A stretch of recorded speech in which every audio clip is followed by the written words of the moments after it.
Hello everyone, welcome and welcome back to my channel. तो फिर आज मैं एक न्यू वन शॉट एफ आपके साथ शेयर कर रही हूँ। आई होप आपको पसंद आए। इसमें टॉप वांगजी और बॉटम विंग होगा। तो फिर चलिए बिना देरी के अपने वीडियो को स्टार्ट करते हैं। स्टोरी की स्टार्टिंग में हमें वांगजी और उसकी टीम को दिखाया जाता है जो कि अपने ऑफिस में बैठे हुए थे। वांगजी एक जाना माना घोस्ट कैचर है जो कि भूतों को पकड़ के पैसे कमाता है। और यही नहीं बल्कि वांगजी की टीम की स्पेशलिटी ये है कि उनमें जितने भी मेंबर्स है वो सारे ही घोस्ट को देख सकते हैं।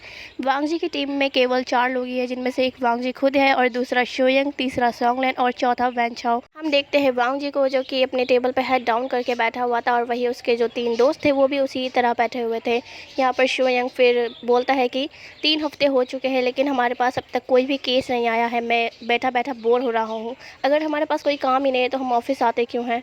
तो यहाँ पे सॉन्गलैन बोलता है कि ऐसे क्यों बोल रहे हो, हमें हमेशा अपने ऑफिस में आना ही चाहिए क्योंकि क्या पता कब कौन सा केस मिल जाए। वैनचाओ फिर बोलता है कि सॉन्गलैन तुम्हारी बात गलत है क्योंकि हम लगातार ऑफिस आ रहे हैं लेकिन हमें कोई भी केस नहीं मिल रहा और अब तो पैसे भी ख़त्म होते जा रहे हैं हमारे पास। तो बताओ अब हम कैसे अपना काम करेंगे। तो वांगजी ये सब सुन रहा था। वांगजी बोलता है कि बकवास बंद करो, अभी जो है वैसे ही चलने दो। वो लोग फिर ऐसे ही जो है और देर बैठे रहते हैं। फिर कुछ देर के बाद जो है यहाँ पे उनके ऑफिस का कॉल रिंग होता है। वांगजी कॉल को उठाता है। उधर से एक लेडी बोलती है कि क्या मैं घोस्ट कैचर ऑफिस से बात कर रही हूँ। तो जो वांगजी था वो बोलता है कि जी हाँ, मैं उनकी टीम का लीडर वांगजी बोल रहा हूँ। तो बताइए क्या परेशानी है आपको। उधर से वो लेडी बोलती है कि मेरा नाम यानली है और मैं एक चुड़ैल से परेशान हो चुकी हूँ। उसने मेरे हस्बैंड पे कब्जा कर रखा है, यानी वो हर टाइम मुझे परेशान करती है और ना मेरे हस्बैंड को चैन रहने देती है। प्लीज़ आकर हमारी मदद कीजिए। वांगजी फिर बोलता है कि आप अपने घर का एड्रेस सेंड कर दीजिए, मैं आता हूँ अपनी टीम के साथ। यानली फिर बोलते हैं कि ठीक है और ऐसे कहकर वो कॉल को कट कर देती है। यहाँ पर वांगजी एक बड़ी सी स्माइल के साथ बोलता है कि फाइनली 3 हफ्ते बाद हमें एक न्यू केस मिला है, तो चलो चलते हैं। यहाँ पर यानली ने एड्रेस सेंड कर दिया था तो सब लोग जो है अपने अपने यूनिफॉर्म पहनकर यानली के घर के लिए निकल जाते हैं। कुछ देर बाद ही सब लोग जो है यानली के घर के सामने होते हैं। यहाँ वांगजी डोरबेल को प्रेस करता है तो यानली गेट को ओपन करती है। यानली बोलती है कि वो चुड़ैल ऊपर फर्स्ट फ्लोर पे है मेरे हस्बैंड के रूम में, आप लोग जल्दी चलिए। यहाँ पे वांगजी और उसके दोस्त जो है फर्स्ट फ्लोर पे चले जाते हैं और यानली के रूम के डोर के सीधा सामने खड़े हो जाते हैं। यहाँ वांगजी बोलता है कि मिस यानली, आपका अंदर आना ठीक नहीं होगा, इसलिए हमें अकेले अंदर जाने दीजिए। यहाँ यानली कुछ बोलने ही वाली थी लेकिन अंदर से अजीब अजीब आवाज़ें आने लगती है जो कि जिनजी शुआन बहुत ज़ोर ज़ोर से चीख रहा था। वांगजी बोलता है कि अब तो हमें अकेले ही जाना होगा अंदर। ऐसा कहकर वो जो है अपने दोस्तों के साथ अंदर घुस जाता है और डोर को लॉक कर लेता है अंदर से ही। वांगजी देखता है कि इधर उधर कोई भी नहीं है। तभी शोयंग की नज़र कोने में जाती है, वहाँ पर एक छोटू सा ओमेगा था। शोयंग फिर बोलता है कि सब लोग इस कोने में देखो, वहाँ पे एक ओमेगा है, लगता है इसी ने मिस यानली के हस्बैंड को परेशान कर रखा है। वांगजी फिर बोलता है कि लेकिन यहाँ तो मिस यानली का हस्बैंड कहीं नज़र ही नहीं आ रहा। तो वैनचाओ जो है उस कोने में छोटे से ओमेगा के पास जाने लगता है लेकिन तभी ऊपर से किसी की आवाज़ आती है। क्या तुम लोग मुझे ढूंढ रहे हो? ये आवाज़ सुनकर सब लोग सीलिंग की तरफ देखने लगते हैं। वहाँ पर जिनजी शुआन बिल्कुल किसी छिपकली की तरह चिपका हुआ था और वो भी वैनचाओ के ठीक ऊपर। वैनचाओ वहाँ से हटने वाला था लेकिन जिनजी शुआन सीधा उसके ऊपर ही गिर जाता है। बेचारा वैनचाओ अब उसके नीचे आ गया था। वैनचाओ फिर कहता है कि यार तुम कितने भारी हो, मेरे ऊपर से हटो। लेकिन जी शुआन हटता नहीं बल्कि वो तो इसे सुनकर वैनचाओ कहता है कि बेवकूफ़, तुम हंस क्यों रहे हो, क्या मैंने कोई जोक मारा। वो ऐसे कहकर जो है जिनजी शुआन को खुद से हटा लेता है और जाकर अपने दोस्तों के पास खड़ा हो जाता है। वांगजी बोलता है कि हे, सीधा सीधा बात करता हूँ मैं तुमसे, तुम बताओ तुम जिनजी शुआन के अंदर क्यों घुसे। तो वो जो चुड़ैल थी वो बोलती है मैं यहाँ से नहीं जाने वाली क्योंकि ये अल्फा मुझे बहुत ज्यादा पसंद है, तो मैं इसके पास ही रहना चाहती हूँ। तुम लोग चले जाओ यहाँ से। इसे सुनकर वो जो कोने में ओमेगा था वो बोलता है कि ये चुड़ैल, क्या तुम्हें कोई और पसंद नहीं आया इस पीकॉक के अलावा, इसमें इतना खास ही क्या है। ऐसा कहकर वो हंसने लग जाता है लेकिन कोई भी उस पर ध्यान नहीं देता। वांगजी बोलता है कि हम लोग तो यहाँ से जाने से रहे क्योंकि हम यहाँ पे तुम्हें पकड़ने आए हैं, इसलिए हम तुम्हें पकड़ के ही जाएंगे। फिर तभी तुम लोग मुझे पकड़ने आए हो, मुझे तुम जानते नहीं कि मैं कौन हूँ। यहाँ से चले जाओ, इसी में तुम्हारी सलामती है, वरना मैं तुम सबको एक एक करके मार डालूंगी। सॉन्गलैन जिसने अपने कानों को बंद कर लिया था वो बोलता है कि ये चुड़ैलों वाली हंसी से मुझे बहुत ज़्यादा नफरत है, प्लीज़ अब ऐसा दोबारा मत करना वरना तुम्हारा अंजाम अच्छा नहीं होगा। ये सुनकर जो वो चुड़ैल है वो बोलती तो कुछ नहीं लेकिन दोबारा सॉन्गलैन को परेशान करने के लिए उसी तरह हंसने लगती है। इसे देखकर सॉन्गलैन का खून खौल जाता है। सॉन्गलैन अपने पास से एक क्रिश्चियन सिंबल निकाल के सीधा जीशुआन के फोरहेड पर रख देता है और कुछ मंत्र वगैरह पढ़ने लग जाता है जिसकी वजह से जीशुआन बहुत ज़ोर से चीख रहा था। इस नज़ारे को सब लोग देख रहे थे, यहाँ तक कि वो छोटा ओमेगा भी जो कि कोने में घुसा हुआ था। और फिर कुछ ही सेकंड्स के बाद जो है जिनजी शुआन के अंदर से एक ब्लैक स्मोक बाहर निकल जाता है। रुक जाओ प्लीज, ऐसा मत करो, मत करो मेरे साथ ऐसा। फिर सॉन्गलैन तभी अपने पास से एक ग्लास का बॉटल निकालता है और उसमें उस काले साये को कैद कर लेता है और बोलता है कि तुमने मुझे कम समझा था ना, तो अब देखो। छाओ यहाँ पे सॉन्गलेन से कहता है कि जब तुम्हें उसे अकेले ही पकड़ना था तो हमें क्यों बुलाया। हाँ, सॉन्गलेन बोलता है कि यार प्लीज़ आप देखो ऐसा मत बोलो, वैसे भी तुम लोगों ने भी तो बहुत से घोस्ट को पकड़ा है ना, तो मैंने इसे पकड़ लिया तो क्या मुसीबत हो गई। वांग जी बोलता है कि खैर छोड़ो, हमने अपना काम कर लिया तो अब हमें यहाँ से जाना चाहिए। ऐसा कहकर जो है सब लोग उस रूम के बाहर निकल जाते हैं। यहाँ पे यानली बाहर ही खड़ी होकर बहुत ज़्यादा परेशान हो रही थी। जब यानली देखती है कि सब लोग बाहर आ रहे हैं तो वो बोलती है कि मेरे हस्बैंड कैसे हैं और वो चुड़ैल कहाँ गई। तो वांग जी एक बड़ी सी स्माइल के साथ कहता है कि हमने उसे पकड़ लिया है, अब आपका हस्बैंड बिल्कुल ठीक है। मुझे लगता है कि आपको उसे पहले हॉस्पिटल लेके जाना चाहिए क्योंकि उसकी हालत थोड़ी ठीक नहीं। यानली बोलती है कि ठीक है, और ऐसे कहकर वो अपने हस्बैंड को देखने जाने वाली थी कि तभी यहाँ पर शुयांग कहता है कि वो मिस यानली क्या हमारी पेमेंट। तो यानली बोलती है कि हाँ, मैंने वांग जी के बैंक अकाउंट में ट्रांसफ़र कर दिए हैं, आप लोग जाकर देख सकते हैं। फिर कुछ देर के बाद हम देखते हैं कि यहाँ पे वांग जी और उसकी जो टीम थी वो कार में बैठकर अपने घर की तरफ जा रही थी कि तभी वैन छाओ बोलता है कि हे वांग जी, हमें आज पैसे मिले हैं तो क्यों ना हम रेस्टोरेंट चल के खाना खाएं, वैसे भी मुझे भूख लगी है। वांग जी फिर बोलता है कि हमें ऐसे पैसे उड़ाने नहीं चाहिए, हम इससे अपना ऑफिस रेनोवेट करवा सकते हैं। शुयांग बोलता है कि क्या वांग जी, इतना आलसी मत बनो ना, प्लीज़ चलो ना, मुझे भी कुछ खाना है, बहुत दिन हो गए हम रेस्टोरेंट नहीं गए। सॉन्गलेन भी बोलता है कि हाँ वांग जी, हमें चलना चाहिए।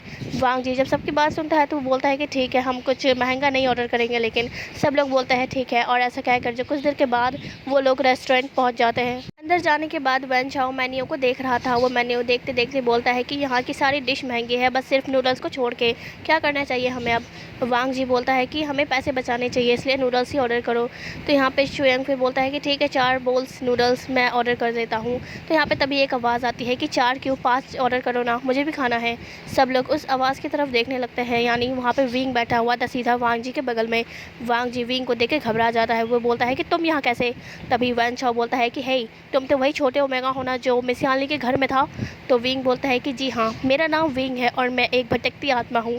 ये सुनकर शुयांग बोलता है कि अच्छा, तुम भटकती आत्मा हो तो हमारे साथ क्या कर रहे हो, तुम्हें अपने जगह जाना चाहिए ना।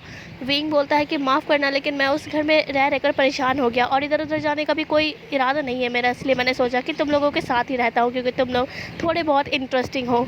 वांग जी बोलता है कि मुंह बंद करो और निकल जाओ यहाँ से, वरना हम तुम्हें कैच कर सकते हैं। विंग बोलता है कि तुम लोग मुझे कैच नहीं कर सकते क्योंकि मैं कोई बुरी आत्मा नहीं हूँ और मुझे पता है कि तुम लोग सिर्फ बुरी आत्मा को ही पकड़ते हो। वैन छाओ बोलता है कि खैर ठीक है, तुम्हें अगर भूख लगी तो हम तुम्हें अभी अपने साथ खाना खिला सकते हैं। यहाँ पर वैन छाओ फिर जो है वेटर को बुलवा के 5 बोल्स नूडल मंगवाता है। कुछ देर बाद उनका ऑर्डर आ जाता है और विंग सबसे पहले अपने हिस्से का खाना उठाकर खाने लगता है। और वो इतनी स्पीड से खा रहा था कि सब लोग बस उसे ही देख रहे थे, यहाँ तक कि वांग जी भी हैरान होकर उसे देख रहा था। विंग इतनी स्पीड से खाता है कि कुछ मिनट्स में ही उसका खाना ख़त्म भी हो जाता है। और अब वो शुयांग की तरफ देख रहा था। शुयांग कहता है कि तुम मेरे खाने की तरफ मत देखो, मैं तुम्हें नहीं देने वाला, और वैसे भी हमने नहीं कहा था तुम्हें इतनी स्पीड से खाने के लिए। ऐसा कहकर वो जो है अपना नूडल्स का बॉल छिपा लेता है। और अब वो यहाँ पर वैन छाओ को और सॉन्गलेन को भी देखता है, लेकिन वो लोग भी शुयांग की तरह ही करते हैं। और लास्ट में वो वांग जी को पपी आइज़ बनाकर देखने लगता है। वांग जी को पता नहीं क्या होता है, लेकिन वो पिघल जाता है विंग के इस रूप को देखकर, और इसलिए वो अपना खाना विंग की तरफ बढ़ाकर बोलता है कि तुम ये खा लो, मुझे वैसे भी भूख नहीं लगी। और ऐसा कहकर वो उसको दे देता है और विंग फिर से स्पीड से खाने लगता है। यहाँ पर वैन छाओ बोलता है कि हम लोग भी इसी स्पीड से खाते हैं, वरना क्या पता ये खाना ख़त्म होने के बाद फिर से हमारा मांगने लगे। वो लोग ऐसा ही करते हैं और विंग की स्पीड से ही खाने लगते हैं। यहाँ पर वांग जी इन सबको देखकर बोलता है कि लगता है कि मैं पागल खाने में आ चुका हूँ। नेक्स्ट सीन में हम देखते हैं कि जब सबने अपना डिनर कर लिया था तो वांग जी ने सबको अपनी कार से ही ड्रॉप कर दिया था और यहाँ पे वो खुद भी अपने घर आ जाता है। में कदम रखते ही वांग जी को ऐसा लगता है कि जैसे कुछ तो अजीब है, लेकिन वो इस चीज़ को इग्नोर करता है क्योंकि ये उसके साथ हर बार होता है, ये पहली बार नहीं था। वांग जी अब सीधा किचन की तरफ जाकर फ्रिज से ठंडा पानी निकाल कर पीने लगता है, लेकिन तभी विंग टपक पड़ता है सामने और बोलता है कि सरप्राइज। वांग जी इस चीज़ को देख के थोड़ा घबरा जाता है और उसके मुँह में जितना भी पानी था वो सीधा विंग के ऊपर थूक देता है। इस चीज़ को देख कर विंग बोलता है कि छी वांग जी, ये तुमने क्या किया, तुम कैसे हस्बैंड हो मेरे, कोई ऐसा करता है क्या भला अपने वाइफ के साथ। ये सुनकर वांग जी दोबारा पानी पीता है और दोबारा विंग के ऊपर थूकता है। वांग जी का इस हरकत को देखकर विंग बोलता है कि हे, तुमने इस बार जानबूझकर क्या। वांग जी बोलता है कि तुमने क्या बोला, ज़रा फिर से बोलना। विंग बोलता है कि मैंने जो कहा तुमने सुना नहीं, तुम मेरे हस्बैंड हो और मैं तुम्हारा वाइफ। ये सुनकर वांग जी हंसने लग जाता है। वांग जी बोलता है कि तुम एक भूत हो और मैं एक इंसान, ऐसा कुछ नहीं हो सकता, समझ गए ना। विंग बोलता है तुम्हें किसने कहा कि मैं भूत हूँ, मैंने बस अपनी बॉडी छोड़ी है, बाकी मैं भूत नहीं हूँ। वांग जी बोलता है पर क्यों, तुम्हें क्या तुम्हारी बॉडी पसंद नहीं। विंग फिर बोलता है कि ऐसा नहीं है, 5-6 महीने पहले मेरा एक्सीडेंट हो गया था, जिसके बाद से मैं कोमा में चला गया और इसी वजह से मैंने अपनी बॉडी छोड़ दी। क्यों, कोई गलत है? वांग जी बोलता है कि नहीं, खैर जाने दो और तुम जाओ अपने घर पे, मुझे सोना है। विंग बोलता है लेकिन आज मैं तुम्हारे घर पे रहना चाहता हूँ, क्या मैं रह नहीं सकता? वांग जी बोलता है कि तुम्हें अपने घर जाना चाहिए वरना मैं तुम्हें छोड़ूंगा नहीं। विंग बोलता है ठीक है तो मैं जाता हूँ। वो ऐसा कहकर जो है चला जाता है, लेकिन वो जाता नहीं। वांग जी अब जाकर जो है टीवी देखने लगता है, तभी फिर से विंग आ जाता है। वांग जी उसे देखकर बोलता है कि तुम फिर क्यों आ गए, तुम गए क्यों नहीं? विंग बोलता है कि इन सब को छोड़ो, रात हो चुकी है, क्या तुम्हें सोना नहीं? वांग जी बोलता है कि नहीं, क्योंकि मैं 2-3 बजे से पहले नहीं सोता। और तुम यहाँ दोबारा क्यों आए? विंग बोलता है क्योंकि मेरे पास कोई घर नहीं है रहने के लिए, इसलिए प्लीज़ आज रात मुझे यहीं रहने दो। वांग जी बोलता है ठीक है, लेकिन कल होते ही तुम चले जाना। विंग बोलता है ठीक। और यहाँ पे विंग जो है बहुत सारी बातें करने लग जाता है वांग जी से। वांग जी भी मजबूर होकर उससे बातें करने लगता है, क्योंकि वो रोक ही नहीं पा रहा था विंग से खुद से बातें किए हुए, क्योंकि विंग है ही इतना क्यूट। खैर वो लोग जो है बातें करते ही सो जाते हैं और अब हम नेक्स्ट डे का सीन देखते हैं। वांग जी की पहले आंखें खुल जाती है, वो देखता है कि विंग जस्ट उसके बगल में सोया हुआ है और विंग इतना क्यूट लग रहा था सोता हुआ कि वांग जी खुद को उसे टच किए बिना रह नहीं पाता। वो अपने हाथों को लेकर वांग जी के जो बाल उसके फेस पे आ रहे थे वो उसको हटाने लगता है। इसी बीच विंग अपनी आंखें खोल देता है। विंग बोलता है कि तुम ये क्या कर रहे हो वांग जी? वांग जी कुछ नहीं बोलता, लेकिन वो कुछ बहाने बनाने के लिए ढूंढ रहा था, लेकिन उससे पहले वो कुछ बोल पाता वो देख लेता है कि विंग तो पहले ही सो चुका है, इसलिए वो बिना कुछ बोले वहाँ से उठ जाता है और फ्रेश होकर सीधा किचन में जाता है विंग के लिए ब्रेकफास्ट बनाने। और यहाँ पीछे से विंग भी अपनी आईज रब करते हुए आता है वांग जी के पास और बोलता है कि गुड मॉर्निंग वांग जी। वांग जी भी बोलता है कि गुड मॉर्निंग टू यू विंग, लेकिन तुम इतनी जल्दी क्यों उठ गए, अभी तो मेरा ब्रेकफास्ट रेडी भी नहीं हुआ। विंग बोलता है खैर तुम ब्रेकफास्ट रेडी करो, मैं घूम कर आता हूँ। वांग जी बोलता है ठीक है। और फिर कुछ देर के बाद हम देखते हैं कि वांग जी ने ब्रेकफास्ट रेडी कर लिया था और अब वो टेबल पे सर्व कर रहा था विंग को। विंग बोलता है कि मैं अभी नहीं खाऊंगा, मैं पहले ब्रश कर लूँ। वांग जी बोलता है कि तुम्हें ब्रश करने की क्या ज़रूरत है, तुम तो एक भूत हो ना, तुम तो यूँ ही खा सकते हो। विंग फिर बोलता है कि मैं भले ही भूत हूँ, लेकिन मुझे साफ़ सुथरा रहना पसंद है, इसलिए मैं पहले ब्रश करूँगा, नहाऊंगा और फिर आकर खाऊंगा। ये सुनकर वांग जी हंसने लग जाता है और बोलता है कि लेकिन बाथरूम में तो सिर्फ एक ही ब्रश है और वो भी मेरा, तुम किससे करोगे? तो विंग बोलता है एक बड़ी सी स्माइल के साथ, तुम मेरे हस्बैंड हो और मैं तुम्हारा वाइफ, तो मैं तो तुम्हारा ब्रश यूज़ कर सकता हूँ ना। वांग जी बोलता है कि हे, ये हस्बैंड वाइफ वाला बात कहाँ से आ गया बीच में? विंग इस बात पे कुछ नहीं बोलता और वो सीधा जाके बाथरूम में वांग जी का ब्रश यूज़ करने लगता है। वांग जी भी अब कुछ नहीं बोलता। विंग ब्रश करके आता है और साथ में ब्रेकफास्ट करता है। ब्रेकफास्ट कर लेने के बाद वांग जी और विंग वांग जी के ऑफिस के लिए निकल जाते हैं। वहाँ पे पहुँचते ही सॉन्गलैन बोलता है कि हे वांग जी, हमारे पास 2 न्यू केसेस आए हैं, तो बताओ चलना चाहोगे हमारे साथ? वांग जी बोलता है कि कौन कौन से हैं, ज़रा मुझे भी तो बताओ। सॉन्गलैन फिर बोलता है कि पहला केस तो हमारे पास एक बच्चे का आया है, यूँ कह रहे हैं कुछ लोग कि एक घर में बच्चे का भूत है और वहाँ से हमें उसे भगाना है। वांग जी बोलता है और दूसरा? तो इस बार वैन खड़ा होता है और बोलता है कि दूसरा कॉल मैंने पिक किया था, उसमें ये बता रहे थे कुछ हॉस्पिटल के डॉक्टर्स की हॉस्पिटल में एक लड़की का भूत सबको परेशान कर रहा है और हमें वहाँ जाके उसे भगाना है। वांग जी फिर बोलता है ठीक है, तो हम लोग चलते हैं। विंग फिर बोलता है कि हे वांग जी, क्या मैं भी तुम्हारे साथ चल सकता हूँ? तो वांग जी बोलता है लेकिन क्यों, तुमने तो कहा था कि तुम आज चले जाओगे, तो तुम मेरे साथ क्यों जाना चाहते हो? विंग बोलता है कि प्लीज़ मुझे भी ले चलो ना, मुझे ये बहुत अच्छा लगता है ये सब करने में। वांग जी बोलता है लेकिन नहीं। तो शिवलिंग बोलता है कि ले चलो ना इसे, इसमें क्या दिक्कत है, ये हो सकता है ये हमारी कुछ मदद कर दे। वांग जी कहता है ठीक है। फिर ये सुनकर विंग बहुत ज़्यादा खुश हो जाता है और अब यहाँ पे सब लोग जो है अपना अपना यूनिफॉर्म पहन कर रेडी होने लगते हैं। विंग जब वांग जी को देखता है तो वो तो उसे देखता ही रह जाता है, क्योंकि वांग जी बहुत ज़्यादा हैंडसम लग रहा था ब्लैक कपड़ों में। इसे देखकर विंग बोलता है कि हे वांग जी, मुझे लगा नहीं था कि मेरा हस्बैंड इतना ज़्यादा ब्यूटीफुल होगा, यानी हैंडसम। जो वांग जी है वो बोलता है कि विंग तुम तो छुपे रहो, तुम बहुत ज़्यादा परवट हो।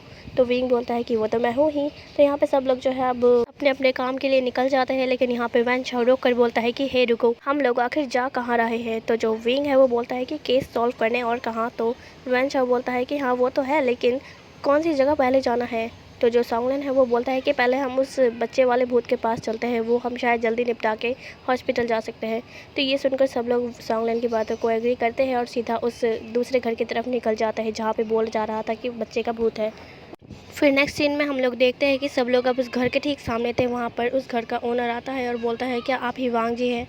वांग जी बोलता है कि जी हाँ, क्या मेरी आपसे ही बात हुई थी? वो घर का ओनर बोलता है कि जी हाँ, मेरी ही आपसे बात हुई थी, लेकिन मैं बताना चाहता हूँ कि ये घर मैं रेंट पे देना चाहता हूँ, लेकिन उस बच्चे के भूत के चक्कर में कोई भी यहाँ 2 दिन से ज़्यादा रुकता नहीं है। प्लीज़ आप लोग उसे कैसे भी करके बाहर निकाल दीजिए। वांग जी बोलता है कि ठीक है, मैं अभी जाता हूँ और देखता हूँ कि क्या मसला है आखिर। वो सब ऐसा कहकर जो है चले जाते हैं घर के अंदर और डोर को अंदर से लॉक कर लेते हैं। यहाँ पे वो लोग बस कुछ ही कदम आगे जाते हैं, लेकिन तभी विंग को एहसास होता है कि जैसे कुछ बच्चे टाइप का कुछ निकला है उसके सामने से। विंग इस चीज़ उसको इग्नोर कर देता है और अब वो लोग पूरे हॉल में इधर से उधर घूमने लगते हैं, लेकिन उन्हें वहाँ कुछ भी नहीं मिलता। सॉन्गलैन बोलता है कि यहाँ तो कुछ भी नहीं है। तो वैन चाओ बोलता है हमें ऊपर जाके देखना चाहिए, क्या पता ऊपर कुछ हो। सब लोग कहते हैं कि ठीक है, और वो लोग ऊपर जाने लगते हैं, यानी फर्स्ट फ्लोर पे। वो सिर्फ 2 ही मंजिल का घर था, इसलिए फर्स्ट फ्लोर पे वो लोग जाके देखने लगते हैं। लेकिन यहाँ पे विंग रुक गया था। विंग अब रूम की तरफ बढ़ने लगता है जो कि हॉल में ही था। सब लोग ऊपर तो चले गए थे, लेकिन विंग दूसरे रूम में जाकर मतलब चला गया था। यहाँ पे वांग जी और वो सब लोग इधर उधर देख रहे थे फर्स्ट फ्लोर पे जाके, लेकिन तभी इस चीज़ को सुनकर वैन चाओ सीधा शूयंग के गोद में चढ़ जाता है और बोलता है कि ये क्या था। सॉन्गलिन बोलता है कि ये किसकी आवाज़ थी। तो वांग जी थोड़ा रुकता है और फिर बोलता है कि ये तो विंग के चिल्लाने की आवाज़ थी। वह इसे सुनकर सीधा जो है उस कमरे की तरफ जाने लगता है जो कि ग्राउंड फ्लोर पर था और जिसमें विंग था। वांग जी उस रूम में पहुंच जाता है, तब देखता है कि विंग डरा हुआ बैठा हुआ है एक कोने में। वांग जी विंग के पास आता है और बोलता है कि विंग क्या हुआ है, आखिर तुम इतनी ज़ोर से चीखे क्यों। विंग अपना हाथ सामने की तरफ इशारा करता है और बोलता है कि वांग जी वहाँ देखो, वहाँ कोई है। वांग जी उस तरफ देखता है तो वहाँ पे एक बच्चा था, यानी वही बच्चे का भूत। तो वांग जी बोलता है कि क्या यही वो भूत है, क्या इसने तुम्हें कुछ किया है तो बताओ, मैं अभी इसको बताता हूँ। विंग बोलता है कि इसने मुझे कुछ नहीं किया, लेकिन उसके हाथ में देखो। वांग जी अब उसके हाथ में देखता है तो वहाँ पे तो एक छिपकली थी, यानी उस बच्चे ने उस छिपकली की पूंछ को पकड़ रखा था। वांग जी बोलता है कि छिपकली है भाई ये तो। विंग बोलता है कि हाँ, इसने मुझे इससे डराने की कोशिश की और मैं डर गया। वांग जी बोलता है कि हे विंग, ये क्या है, तुम एक छिपकली से डर गए भूत होने के बावजूद। विंग खड़ा होता है और बोलता है कि तुम ऐसे कैसे बोल सकते हो वांग जी, मुझे इन सब चीज़ों से बहुत डर लगता है। वो ऐसा कहकर वांग जी के पास छुप जाता है। यहाँ पर अब वांग जी के दोस्त भी आ गए थे। यहाँ पे शूयंग ने अपने हाथों में एक डंडा ले रखा था। शूयंग बोलता है कि विंग बताओ कहाँ है वो भूत, अभी मैं उसका मुंह हाथ तोड़ देता हूँ। तभी यहाँ पर वो बच्चा शूयंग के हाथों में डंडा देखकर रोने लग जाता है। सॉन्गलिन की नज़र उस पर पड़ती है और सॉन्गलिन बोलता है कि हे बच्चे, तुम अब रो क्यों रहे हो। तो यहाँ पे शूयंग बोलता है क्या यही वो बच्चे का भूत है, रुको अभी बताता हूँ। फिर वो बच्चा और ज़ोर ज़ोर से रोने लगता है। वैन चाओ बोलता है कि हे शूयंग रुको, वो रो रहा है, क्या तुम्हें देख नहीं रहा। शूयंग कहता है कि रो रहा है तो मैं क्या करूँ भला, इसने विंग को परेशान करने की कोशिश की है, इसलिए आज तो मैं इसे छोड़ूंगा नहीं। वैन चाओ बोलता है कि रुक जाओ शूयंग, लेकिन शूयंग वैन चाओ की बातों को काट कर आगे जाने लगता है। और यहाँ पे वांग जी बोलता है कि हे रुको, उसने विंग को कुछ नहीं किया है, बल्कि ये विंग ही डरपोक है। शूयंग रुक जाता है और बोलता है कि क्या कहा तुमने।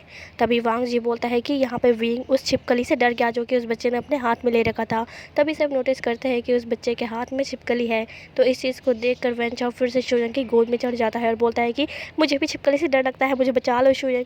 शूयंग उसको पटक देता है और कहता है तुम बच्चे नहीं रहे, तुम अल्फ़ा हो एक, तो फिर भी डर रहे हो। तो वैन चाओ कहता है कि कुछ नहीं।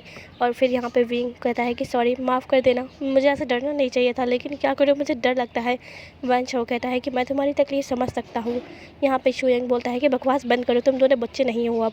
सॉन्गलैन उस बच्चे के पास जाता है और कहता है कि हे तुम बताओ, तुम रो क्यों रहे थे। मुझे मत मारो प्लीज़, मैं किसी का कुछ नहीं करता, मैं तो बस यहाँ पे खेल रहा था, लेकिन इन्होंने आके मुझे डरा दिया। सॉन्गलैन बोलता है कि तुम्हें किसने आखिर डरा दिया। तो जो वो बच्चा था वो विंग की तरफ इशारा करता है। विंग इस चीज़ को देखकर कहता है कि हे बच्चे, तुमने मुझे उस छिपकली से डराया और कहते हो कि मैंने तुम्हें डराया, ये तो बहुत बुरी बात है। सॉन्गलैन बोलता है कि वांग जी, विंग को थोड़ा चुप कराओ, मैं इससे बात करने की कोशिश कर रहा हूँ।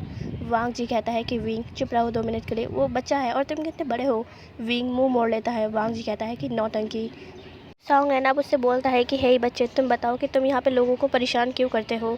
तो वो जो बच्चा है वो बोलता है मैं किसी को परेशान नहीं करता, मैं तो बस यहाँ पे लोगों से मदद मांग रहा था, लेकिन सब लोग मुझे देख के डर जाते हैं, तो मैं क्या कर सकता हूँ, मैं नहीं डराता किसी को। ये सुनकर वांग जी अब उस बच्चे के पास जाता है और बोलता है कि तुम्हें भला कैसी मदद चाहिए और तुम लोगों से मदद क्यों मांग रहे थे। मैं यहाँ पर पिछले 1 महीने से फंसा हुआ हूँ और बस मुझे तो मुक्ति चाहिए, इसलिए मैं लोगों से मदद मांगता था। वांग जी फिर बोलता है कि तुम बहुत अच्छे हो, तुम हमें बताओ कि तुम्हें कैसी हेल्प चाहिए, हम तुम्हारी मदद ज़रूर करेंगे।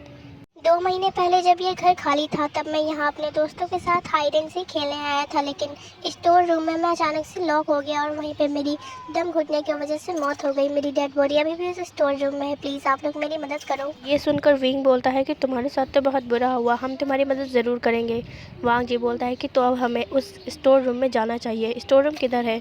तो वो बच्चा बताता है कि ऊपर। तो सब लोग जो है ऊपर की तरफ जाने लगते हैं जहाँ पे सेकंड फ्लोर था। वो लोग स्टोर रूम में पहुँच जाते हैं, तब वहाँ देखते हैं कि वहाँ पर उसी बच्चे की डेड बॉडी पड़ी हुई है। इसे देख के विंग को बहुत ज़्यादा बुरा लगता है, क्योंकि वो बस 10-11-12 साल का ही था। शोयंग उस बच्चे की डेड बॉडी को देखकर बोलता है कि इसके लिए मुझे बहुत ज़्यादा बुरा लग रहा है, इसके पेरेंट्स क्या लापरवाह थे जो इसके बारे में पता नहीं चला उनको। वांग जी बोलता है कि अब हमें क्या करना चाहिए। तो जो सॉन्गलैन था वो बोलता है कि करना क्या है, इसके पेरेंट्स को कांटेक्ट करते हैं और इसके बारे में बताते हैं। अच्छा, फिर उस बच्चे के भूत के पास जाकर उससे उसके पेरेंट्स के बारे में पूछताछ करता है और सब कुछ पता चलने के बाद वांग जी लास्ट में उनके पेरेंट्स को कॉल करके सारा किस्सा बता देता है। जब उसके पेरेंट्स वहाँ पर आते हैं तो अपने बच्चे को देखकर बहुत ज़्यादा सैड हो जाते हैं। उसकी मॉम बोलते हैं कि मैं इसको पिछले 2 महीनों से ढूंढ रही हूँ और इसके बारे में मैंने पुलिस को भी रिपोर्ट की थी, लेकिन ये मिला नहीं, और मिलता भी कैसे, ये तो हमें छोड़कर जा चुका था। वो ये सब कहते कहते बहुत ज़्यादा रो रही थी। वही सेम हाल उसके डैड का भी था। इसे देखकर विंग बहुत ज़्यादा सैड हो गया था। विंग बोलता है कि वांग जी, मुझे बहुत बुरा लग रहा है इस बच्चे के लिए। वांग जी बोलता है तो बुरा तो हमें भी लग रहा है ना, अब हम कुछ नहीं कर सकते। वो लोग सब लोग जो है उस बच्चे का अंतिम संस्कार करते हैं और इसी बीच विंग रोने लग जाता है। वांग जी बोलता है कि तुम क्यों रो रहे हो अब? तो विंग बोलता है कि मैं रो नहीं तो क्या करूँ, ये एक बच्चा था, मुझसे इन सब की हालत देखी नहीं जाती। खैर ये तो फिर भी बहुत छोटा है, अपनी लाइफ एंजॉय करने से पहले ही सबको छोड़ के चला गया। विंग और ज़ोर ज़ोर से रोने लगता है। वांग जी उसको हक कर लेता है क्योंकि विंग भले ही कितना भी नोटी क्यों ना हो, लेकिन वो बहुत ज़्यादा इमोशनल टाइप का है। नेक्स्ट सीन में हम लोग देखते हैं कि सब लोग जो है अब अपने सेकंड डेस्टिनेशन के लिए जा रहे थे, यानी उस हॉस्पिटल में। 1-2 घंटे में ही वो लोग हॉस्पिटल पहुंच जाते हैं और वहां जाकर उस भूत के बारे में इंफॉर्मेशन लेने लगते हैं। वहां का डॉक्टर उसे बताता है कि वो भूत 4th फ्लोर पे रहता है। वो सब 4th फ्लोर पे जाते हैं। वहां जाकर देखते हैं कि वहां की सारी लाइट्स ऑफ है, तो वांग जी डॉक्टर से कहकर वहां की लाइट्स को ऑन करवाता है और वहां पे वांग जी देखता है कि 5 कमरे हैं। विंग बोलता है कि इन 5 कमरों में से वो कौन से वाले रूम में होगी? तो वैन चाओ बोलता है कि ये बात तो हमें भी नहीं पता, लेकिन हम ऐसा करते हैं, एक एक करके जाते हैं। वैसे भी हम सारे लोग 5 ही हैं, तो जिसको भी मिला वो हमें आकर बता देगा। वांग जी को वैन चाओ की बातें ठीक लगती है, इसलिए सब लोग जो है एक एक रूम में चले जाते हैं। लेकिन यहाँ पर कुछ तो अजीब था जिसको किसी ने भी नहीं देखा, क्योंकि यहाँ पर एक अननोन पर्सन उन सब का पीछा कर रहा था, शायद तब से जब से वो लोग अपने केसेस को सॉल्व करने निकले होंगे। वो पर्सन विंग जहाँ गया था, यानी जिस रूम में विंग गया था, उस रूम के सामने वाले विंडो से जाकर देखने लग जाता है और काफ़ी अजीब नज़रों से घूर रहा था विंग को। लगभग अब हर जगह शांति ही शांति थी, बिल्कुल किसी सुनसान जगह की तरह। यहाँ पे बस 5 मिनट के अंदर शुयंग इतनी ज़ोर से चिल्लाता है कि यहाँ पे पूरे हॉस्पिटल में उसकी आवाज़ गूंज रही थी। यहाँ पर सब लोग शुयंग की आवाज़ सुनकर उसके कमरे में जाने लगते हैं। विंग भी शुयंग की आवाज़ सुनकर वहाँ जाने लगा था और विंग को बाहर निकलते देख वो अननोन पर्सन छुप गया था। सब लोग अब शुयंग के पास होते हैं, तभी सब देखते हैं कि जो हॉस्पिटल में बेड रखा होता है, उस बेड के सीधा नीचे से एक हाथ ने शुयंग के पैर को बहुत बुरी तरीके से पकड़ रखा है। वहाँ से शुयंग की ब्लीडिंग भी हो रही थी। विंग जब इस चीज़ को देखता है तो वो बहुत ज़्यादा डर जाता है और वो ज़ोर से वांग जी को हक कर लेता है। वांग जी भी देख के थोड़ा घबरा गया था, क्योंकि शुयंग का पैर बहुत ज़्यादा घायल हो गया था। शुयंग तो रोने ही वाला था, लेकिन वो कैसे करके खुद को मतलब कि कंफर्ट कर रहा था कि वो रोए ना। वैन चाओ कहता है कि शुयंग ये क्या हुआ है और ये किसका हाथ है? शुयंग कहता है कि बेवकूफ़ वैन चाओ, क्या तुम्हें दिख नहीं रहा, ये वही चुड़ैल है और ये मेरे कमरे में थी। वांग जी बोलता है कि शुयंग उससे अपना पैर छुड़वाने की कोशिश करो, लेकिन शुयंग कहता है कि मैं नहीं कर पा रहा, इसने बहुत ज़ोर से पकड़ रखा है। तो यहाँ पे सॉन्गलैन जो है एक हॉली वाटर की बोतल निकालता है अपने पास से और वो उस हाथ पे छिड़कने लग जाता है और उस पानी के छींटे पड़ते ही वो हाथ जो है शुयंग का पैर छोड़ देता है। पैर छूटते ही शुयंग जो है वो खड़ा होने की कोशिश करता है, लेकिन वो नहीं हो पा रहा था। तो वैन चाओ उसको उठाकर साइड में ले आता है। यहाँ पर फिर कुछ देर के बाद जब शुयंग को लगा कि वो थोड़ा बहुत ठीक है, तो वो अपने दोस्तों को बोलता है कि हमें बेड के नीचे झाँक कर देखना चाहिए कि आखिर वो है क्या। तो सब लोग शुयंग की बातों को मानकर नीचे झाँक कर उस बेड के नीचे देखते हैं, सिवाय विंग के, क्योंकि विंग एक नंबर का डरपोक है, भूत होने के बाद भी डरता है। यहाँ पे जब वैन चाओ उसको देखता है तो वो तो फट से खड़ा हो जाता है। वैन चाओ बोलता है कि ये कितना खतरनाक है, ये एक लड़की है या लड़का? वांग जी भी खड़ा हो जाता है। वांग जी बोलता है कि ये कुछ भी हो, हमें फ़र्क नहीं पड़ना चाहिए, इसे कैसे भी करके बाहर निकालना चाहिए। सॉन्गलैन फिर कहता है कि ठीक है, कौन पहले करेगा? यहाँ पे वैन चाओ कहता है कि ऑफ कोर्स तुम करोगे सॉन्गलैन, क्योंकि तुम हम सब में से बहुत ज़्यादा स्ट्रांग हो। सॉन्गलैन बोलता है कि नहीं, मैं नहीं करूँगा। शुयंग फिर सॉन्गलैन को बोलता है क्यों, क्या इस बार फटके 4 हो गई तुम्हारी? वैसे तो बहुत स्ट्रांग बने फिरते हो। सॉन्गलैन कहता है कि ए बकवास बंद करो, ऐसा वैसा बोलने की हिम्मत मत करना, अगर तुम्हारे पैर में चोट ना लगे होते पक्का मैं तुम्हें मार देता यहीं पर। वांग जी बोलता है कि ये लड़ने का टाइम नहीं है, इसको कैसे भी बाहर निकालना होगा। निकाले कैसे? वैन चाओ फिर बोलता है कि भाई वांग जी, तुम ही निकालो ना उसे, क्योंकि तुम तो हमारे लीडर हो, इसलिए तुम्हें पहला कदम उठाना चाहिए ना। वांग जी बोलता है क्या कहा? मैं तुम्हारा लीडर हूँ तो क्या हुआ? वैन चाओ की बात सुनकर शुयंग और सॉन्गलैन भी बोलते हैं कि हाँ भाई वांग जी, पहले आप जाइए ना वहाँ पर। वांग जी अपने टीम मेंबर्स के इतने बदले रूप को देख के तो हैरान ही हो गया था, कहाँ ये लोग इतने बदतमीज़ थे और अब देखो कैसे इतने प्यार से बात कर रहे हैं वांग जी से। वांग जी फिर बोलता है कि ठीक है मैं जाता हूँ।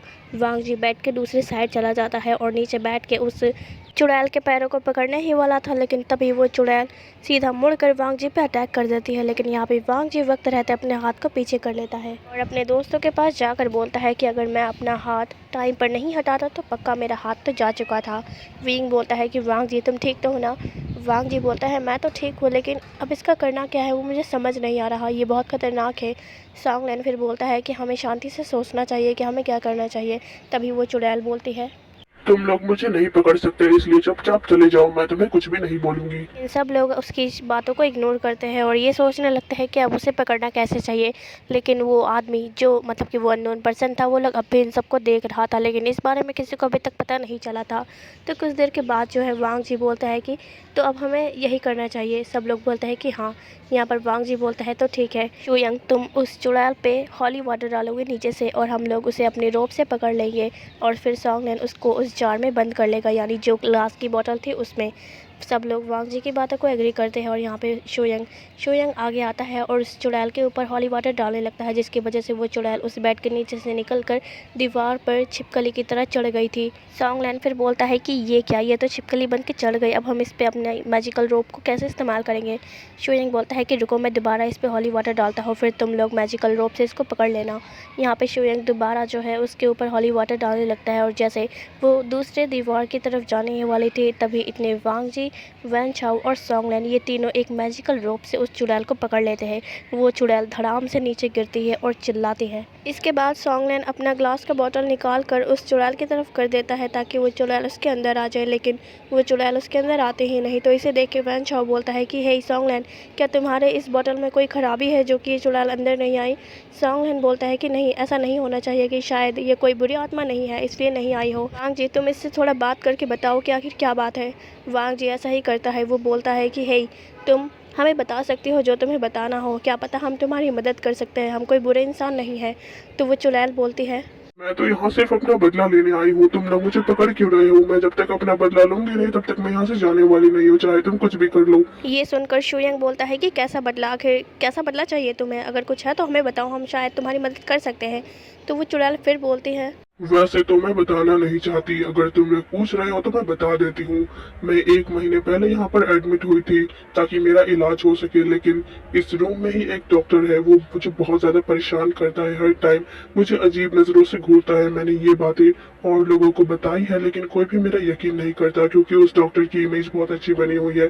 लेकिन मुझसे अब और बर्दाश्त नहीं हो रहा था, इसलिए मैंने सुसाइड कर लिया। मैं बस उससे बदला लेना चाहती हूँ। वांग जी फिर बोलता है कि अच्छा तुम्हें बदला लेना है तो लो ना, कोई मना थोड़ी कर रहा है, लेकिन तुम दूसरे लोगों को क्यों परेशान कर रही हो। अगर तुम्हें बदला ही लेना है तो बदला लो और निकलो यहाँ से। मैं कैसे लूँ अपना बदला? जिस दिन मैं मरी उसी दिन उस डॉक्टर ने दूसरे हॉस्पिटल में ट्रांसफर ले लिया, इस वजह से मैं दूसरे लोगों को परेशान करती हूँ। ये सुनकर विंग बोलता है कि कितना बेकार डॉक्टर है, ट्रांसफ़र ले लिया, ये कोई बात हुई। अपनी गलती की सज़ा मतलब वो लेना ही नहीं चाहता, बहुत बड़ी बात है। शुयंग बोलता है कि खैर हमें कुछ तो करना होगा उस डॉक्टर को लेके, वरना ये ऐसे ही सबको परेशान करती रहेगी। वांग जी फिर उस चुड़ैल से बहुत कुछ पूछने लगता है उस डॉक्टर के बारे में। तो वो डॉक्टर के बारे में बहुत कुछ बताती है कि वो ऐसा था वैसा था, ये करता था वो करता था और भी बहुत सारी चीज़ें। सुनकर शुयंग बोलता है कि क्या कोई डॉक्टर ऐसा हो सकता है, इतना नीच और इतना गिरा हुआ लोग आखिर कैसे ऐसे डॉक्टर पर भरोसा कर सकते हैं। वांग जी बोलता है कि खैर छोड़ो, हमें अब जाके उस डॉक्टर की खबर लेनी पड़ेगी, वरना ये ऐसे ही चलता रहेगा। तो सब लोग जो है नीचे जाते हैं रिसेप्शन एरिया में और वहाँ के डायरेक्टर यानी जो उस हॉस्पिटल का डायरेक्टर था उससे बातें करते हैं। वांग जी सारा किस्सा A to Z बता देता है उस हॉस्पिटल के डॉक्टर को, और जब डायरेक्टर ये सुनता है तो उसे भी बहुत गुस्सा आता है। वो डायरेक्टर सीधा जिस हॉस्पिटल में उस डॉक्टर का ट्रांसफ़र हुआ था वहाँ पे भी ये सब बता देता है। तो उस हॉस्पिटल में जो डॉक्टर था वही उसको निकाल दिया जाता है और फिर पुलिस को भी वांग जी ने खबर कर दिया था और फिर वो पुलिस जो है उसको पूछताछ करने के लिए ले गई थी। यहाँ पर वो चुड़ैल वो सब 4th फ्लोर से ये सब देख रही थी और वांग जी और उसके दोस्त अब उस चुड़ैल की तरफ देखते हैं तो वो चुड़ैल अब चेहरे पे एक बड़ी सी स्माइल लिए गायब हो जाती है धुआं बनकर, क्योंकि उसे मुक्ति मिल गई थी। तो नेक्स्ट सीन में हम देखते हैं कि सब लोग जो है अब अपने घर के लिए जा रहे थे, मतलब वांग जी के कार में ही बैठकर। लेकिन यहाँ पे विंग बहुत चुपचाप सा था। वांग जी विंग से बोलता है कि क्या हुआ विंग, तुम इतने शांत से क्यों हो, वैसे तो तुम इधर से उधर उछलते ही रहते हो। विंग बोलता है कि वांग जी पता नहीं क्यों, लेकिन आज पूरे दिन मुझे बहुत अजीब सा लगा, ऐसा लगा कि कोई मुझे घूर रहा है, लेकिन जब मैं इधर उधर देखता तो वहाँ कोई भी नज़र नहीं आता, मुझे थोड़ा बहुत डर लग रहा है। ये सुनकर शुयंग हंसने लग जाता है। विंग बोलता है कि तुम हंस क्यों रहे हो, तो शुयंग बोलता है कि मुझे पता नहीं था कि भूतों को भी डर लगता है। विंग तुम बहुत फनी हो। विंग कुछ नहीं बोलता, बस वो फिर से चुपचाप हो गया था। वांग जी को भी कुछ ठीक नहीं लग रहा था विंग की ऐसी हालत देखकर। कुछ देर बाद विंग और वांग जी दोनों अपने घर पहुंच जाते हैं। यहाँ पर विंग टीवी ऑन करके बैठा हुआ था, लेकिन वो दूसरे ही दुनिया में खोया हुआ था। इसे देखकर वांग जी उसके पास बैठ जाता है और बोलता है कि क्या हुआ है, तुम सुबह से ही अजीब से लग रहे हो। तो विंग बोलता है कि वही रीज़न है। वांग जी बोलता है कि जाने दो ना, ये सब तो होता ही रहता है, खैर मेरे साथ भी होता है, मैं तो तुम्हारी तरह टेंशन लेके नहीं बैठता ना। विंग बोलता है कि तुम क्या समझे वांग जी, एक भूत को कोई घूर कैसे सकता है, मैं तो भूत हूँ, मैं तुम्हारे अलावा किसी को दिखता भी नहीं, तो फिर कोई मुझे दूसरा मुझे कैसे घूर सकता है। वांग जी बोलता है कि सही कहा, ये तो सोचने वाली बात है। वेल तुम जाने दो इन सब चीज़ों को, अगर कुछ होगा तो हम देख लेंगे। ये सुनकर विंग थोड़ा खुश हो जाता है, क्योंकि वांग जी को उसकी फिक्र थी। विंग एक टक अब वांग जी की आंखों में ही देख रहा था, जिसे देखकर वांग जी बोलता है कि क्या हुआ, तुम इस तरीके से मुझे देख क्यों रहे हो, क्या कुछ गलत है। विंग बिना कुछ बोले और बिना कुछ सोचे डायरेक्ट वांग जी को किस कर लेता है। ये देखकर वांग जी एक पल के लिए तो शॉक हो गया था, लेकिन दूसरे ही पल वो भी उसे किस करने लगता है। तो ये सीन यही कट होता है और अब हम इधर वैन चाओ का दिखाते हैं। वैन चाओ जब अपने घर पहुंचता है तो वो डायरेक्ट अपने डैड के रूम में जाता है, लेकिन वहाँ उसके डैड उसको नहीं मिलते। तभी वो टीवी की आवाज़ सुनता है, वो सीधा लिविंग रूम में जाता है और वहाँ देखता है कि उसके डैड रूम में नहीं है। इसलिए वो इधर उधर देखने लगता है और बोलता है कि डैड क्या आप रूम में हो, अगर रूम में नहीं हो तो टीवी चला के क्यों छोड़ रखा है। वो ऐसा कहकर टीवी बंद करने जाने ही वाला था कि तभी वैन चाओ के पीछे से कुछ अजीब सी आवाज़ें आने लगती है। और वैन चाओ जब पीछे मुड़ता है तो सामने वाला नज़ारा देख के तो वो शॉक हो गया था और वो इसे देखकर ज़मीन पे गिर जाता है, क्योंकि उसका डैड यानी वैन रूहान दीवार पे किसी छिपकली की तरह चिपका हुआ था और वैन रूहान की पूरी आंखें भी काली थी, जिसे देखकर वैन चाओ बहुत ज़्यादा डर जाता है। वैन चाओ ये तो जानता था कि उसके डैड बिल्कुल भी नॉर्मल नहीं है, यानी वो थोड़े बहुत पागल टाइप के हैं, लेकिन ऐसी हरकतें वैन रूहान पहली बार कर रहा था, इसलिए वैन चाओ का भी कुछ समझ नहीं आ रहा था कि आखिर उसके डैड को हुआ क्या है। लेकिन वो खड़ा होता है और बोलता है कि डैड मैं जा रहा हूँ, मुझे भूख लगी है। वो ऐसा कहकर जाने ही वाला था कि तभी वैन रूहान कब नीचे आ जाता है ये वैन चाओ को भी नहीं पता था। वैन रूहान की आंखें अब भी काली थी। वैन रूहान बोलता है कि तुम्हें अगर भूख लगी है तो जाओ और जाकर फ्रिज में से खा लो खाना, मैंने तुम्हारे लिए खाना बना के रखा हुआ है। उसकी डैड की आवाज़ डबल साउंड कर रही थी, जिसे देखकर वैन चाओ और भी ज़्यादा घबरा रहा था। वेल यहाँ पे वैन चाओ अपने डैड की बातों को इग्नोर करके जाता है किचन में और फ्रिज खोलकर वहाँ से एक प्लेट निकाल लेता है। उसके ऊपर एक और प्लेट से वो ढका हुआ था। वैन चाओ उसे निकाल कर अपने टेबल पर रखता है और जैसे उस प्लेट के दूसरी प्लेट को हटाता है वैसे वो डर जाता है और इतनी ज़ोर से चीखता है कि वैन रूहान के कानों में भी वो आवाज़ गई। लेकिन वैन चाओ यहाँ अपना मुंह बंद करके चुपचाप से बैठ जाता है एक कोने में। यहाँ पर वैन रूहान आवाज़ सुनकर किचन में आता है और वैन चाओ को कोने में बैठा देख बोलता है कि क्या हुआ है तुम्हें, आखिर क्या तुम्हें खाना पसंद नहीं आया। ये सुनकर वैन चाओ खड़ा हो जाता है और नॉर्मल बनने की एक्ट करता है। वैन चाओ बोलता है कि माफ़ करना डैड, लेकिन मुझे भूख नहीं है। वैन रूहान बोलता है कि ऐसे कैसे भूख नहीं है तुम्हें, मैंने तुम्हारे लिए इतने प्यार से खाना बनाया है और तुम इसको नहीं खाओगे। ऐसा कहते कहते उनकी डीप वॉइस और भी ज़्यादा होती जा रही थी, मतलब वैन रूहान की। वैन चाओ खड़ा होता है और कहता है कि मैं इसे बाद में खा लूँगा, अभी मैं अपने कमरे में जा रहा हूँ। वो ऐसा कहकर वहाँ से चला जाता है, क्योंकि यहाँ पर उस प्लेट में कोई खाना वाना नहीं था, बल्कि एक काली बिल्ली का कटा हुआ सर था और उसी को देखकर वैन चाओ बहुत ज़्यादा डर गया था, इसलिए वो चिल्लाया था। यहाँ पे वैन रूहान अपने बेटे को बहुत अजीब नज़रों से घूर रहा था, लेकिन वैन चाओ अपने रूम में चला जाता है और सारे रूम की लाइट्स को ऑन करके ब्लैंकेट से खुद को कवर करके सो जाता है। वेल वो सोया नहीं था, बस ऐसा दिखा रहा था कि वो सो रहा है, क्योंकि उसके डैड हमेशा उसको देखने आते हैं कमरे में कि वो सोया है या नहीं। और ये बात बिल्कुल सच थी, क्योंकि वैन चाओ जो अपने ब्लैंकेट में था तभी उसके डैड उसको उसके रूम के विंडो से देख रहे थे, जब तक वैन चाओ सोया नहीं। वैन चाओ की आँख कैसे भी तैसे लग जाती है, तब उसके डैड वहाँ से चले जाते हैं। मॉर्निंग का सीन दिखाया जाता है, सब लोग वांग जी के साथ वांग जी के ही ऑफिस में बैठे हुए थे, लेकिन यहाँ शुयंग और सॉन्गलेन ये दोनों ही वांग जी और विंग को घूर रहे थे, क्योंकि यहाँ पे वांग जी और विंग का कुछ अलग ही चल रहा था। लेकिन यहाँ पे वैन छाओ सबसे अलग थलग बैठ के अपने में ही खोया हुआ था, यानी वो कल रात के बारे में सोच रहा था। यहाँ पे विंग जो बोलता है कि तुम दोनों हम दोनों को ऐसे क्यों घूर रहे हो, क्या कुछ गलत है। सॉन्गलैंड बोलता है कि वैसे आज तुम दोनों कुछ अलग ही नज़र आ रहे हो, क्या चल रहा है आखिर तुम दोनों के बीच में। यहाँ पे वांग जी कुछ बोलने ही वाला था कि तभी विंग बोलता है कि ये सब छोड़ो, वैन छाओ को क्या हुआ है, वो सुबह से ही अलग थलग बैठा हुआ है हम लोगों से, क्या कुछ हुआ है उसे। वो यंग फिर बोलता है कि ऐसी बात नहीं है, वैन छाओ चुप बैठने वालों में से नहीं है, वो तो हमसे भी बड़ा चिपकू है। वेल आज वो अलग बैठा है इसलिए मुझे भी अजीब लग रहा है, हमें क्या करना चाहिए। वांग जी फिर बोलता है कि करना क्या है, चलो उसके पास उसका हाल चाल लेते हैं। सब लोग यहाँ पे वैन छाओ के पास जाकर बैठ गए थे, लेकिन वैन छाओ को एहसास नहीं था कि वो घिर चुका है सब लोगों से। विंग यहाँ पे वैन छाओ के पास जाकर उसके कान में फूंक मारता है, जिससे वैन छाओ घबरा जाता है और बोलता है कि विंग ये क्या है। तो विंग कहता है कि मैंने तो बस तुम्हें होश में लाने के लिए ऐसा किया था, तुम गुस्सा क्यों हो रहे हो। यहाँ पे वांग जी बोलता है कि शुयंग इससे पूछो ज़रा कि आखिर इसे हुआ क्या है। शुयंग बोलता है कि हाँ बताओ वैन छाओ क्या हुआ है तुम्हें, तुम इतना चुप क्यों बैठे हो आज। तो वैन छाओ यहाँ पे कुछ नहीं बोलता, लेकिन सब लोग उसे बार बार यही सवाल पूछ रहे थे। तो वैन छाओ कहता है मुझे पता नहीं कि तुम्हें बताना चाहिए या नहीं, लेकिन मैं बता देता हूँ फिर भी। वैन छाओ फिर सब लोगों को A to Z बातें बता देता है जो भी कल रात हुई थी। ये सुनकर किसी को शौक नहीं लगा था सिवाय विंग के। विंग बोलता है कि मैं शौक हुआ, लेकिन तुम सब शौक क्यों नहीं हुए। तो सॉन्गलैंड बोलता है कि इसमें शौक होने वाली क्या बात थी, इसके डैड की हालत वैसे भी ठीक नहीं है, मतलब वो थोड़े पागल टाइप के हैं, ऐसी वैसी हरकतें करते ही रहते हैं। लेकिन एक बात अजीब थी, उसके डैड भला छिपकली की तरह फ्लैट वॉल पे कैसे चढ़ गए थे, क्या उसके अंदर कोई छिपकली का भूत आ गया। ये सुनकर वहाँ पे सब लोग हंसने लग जाते हैं। वैन छाओ बोलता है कि हे ये कोई मजाक नहीं है, मैं अपनी सीरियस कंडीशन तुम लोगों को बता रहा हूँ और तुम लोग हंस रहे हो मेरे ऊपर। शुयंग बोलता है कि सॉरी अब हम ऐसा नहीं करेंगे, वेल ये सब नॉर्मल है, तुम्हें इस पर ज़्यादा ध्यान नहीं देना चाहिए। वैन छाओ बोलता है कि हाँ सही कहा तुमने। वो फिर इग्नोर कर देता है इन सब बातों को और अपने दोस्तों के साथ मिलकर बातें करने लगता है। तो अब ऐसे ही जो है दिन बीतते जा रहे थे, 3 से 4 महीने होने को आ गए थे और यहाँ विंग और वांग जी एक दूसरे के बहुत ज़्यादा क्लोज आ गए थे। शुयंग, सॉन्गलैंड और वैन छाओ ये सब भी विंग और वांग जी के बारे में जानते थे, लेकिन यहाँ वैन छाओ वो कुछ ठीक नहीं था। वो हमेशा अपने डैड के थोड़े बहुत किस्से अपने दोस्तों को बताता था, लेकिन सब लोग उसके डैड को पागल समझ के उनकी बातों को इग्नोर कर देते थे और वही वैन छाओ भी यही करता था। लेकिन एक दिन कुछ ऐसा हुआ जिसके बारे में किसी ने भी नहीं सोचा था। तो हमें सीन दिखाया जाता है वांग जी और विंग का, जो दोनों एक दूसरे के हाथों में हाथ डाले हुए वॉक कर रहे थे और ये रात का टाइम था, यानी रात के 7-8 बज रहे थे। विंग वांग जी से बोलता है कि हे वांग जी क्या तुम मेरे साथ खुश तो हो ना। वांग जी ये बात सुनकर बोलता है कि हाँ बिल्कुल, इसमें पूछने वाली बात क्या है।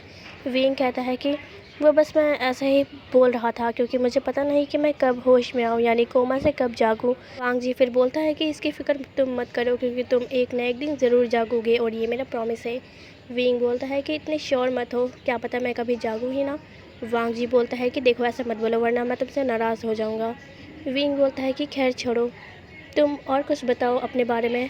तो वांग जी बोलता है कि मेरे बारे में तुम ऑलरेडी सब कुछ जानते हो। वेल मैं ये एक सवाल तुमसे जानना चाहता हूँ कि तुम आखिर मतलब कि तुम्हारा एक्सीडेंट हुआ कैसे। तो विंग है वो बोलता है कि ग्रेजुएशन के कुछ दिन के बाद मैं अपने दोस्तों के साथ पार्टी में गया था, यानी तो फिर उसके बाद जब मैं आ रहा था वापस तो मेरा एक्सीडेंट हो गया और तभी से मैं कोमा में हूँ।